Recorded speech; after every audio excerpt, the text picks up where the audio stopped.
who on earth would want to live a life, not a lifestyle, a life of rejection? Because when you're gay, you are rejected by many people. You have to deal with your family, you have to deal with your friends, you have to deal with your social environments, you are condemned in the church, you are isolated. Look at us.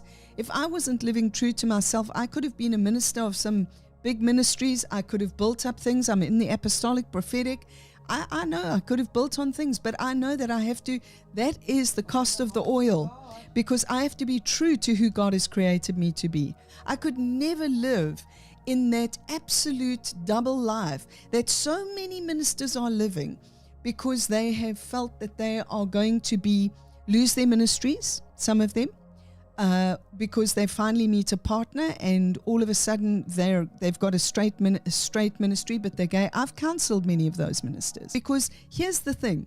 The premise that you start with is important. The first premise you've got to start with is to say, is being gay condemned by the Bible? No, it is not. When you read the texts and you go into the clobber text and you do proper exegesis with the texts and you understand what the Hebrew, Greek, and the Aramaic words are, which, by the way, those Greek words in 1 Corinthians 6:9 and all the others are very obscure. Many people, even that come into our church, are still so convinced, because they've been indoctrinated over so many years, that they have to be straight, and if they serve God, they've got to be straight. You know, you can't, you either gay or you Christian. No, you can be both. I just want to tell you, by the way, you can be both.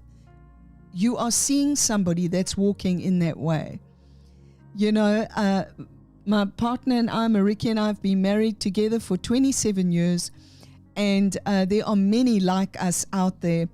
And so when people focus on the other thing is, when people get what they call deliverance and they move into a place of testimony, I can tell you right now, most of the time it's because they have lived a promiscuous lifestyle. Yeah. It's got nothing to do with your sexual orientation.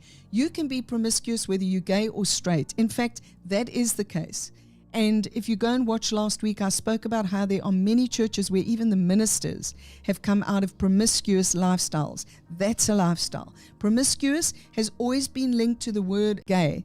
And that's what the sad thing is. That's the stereotypical understanding.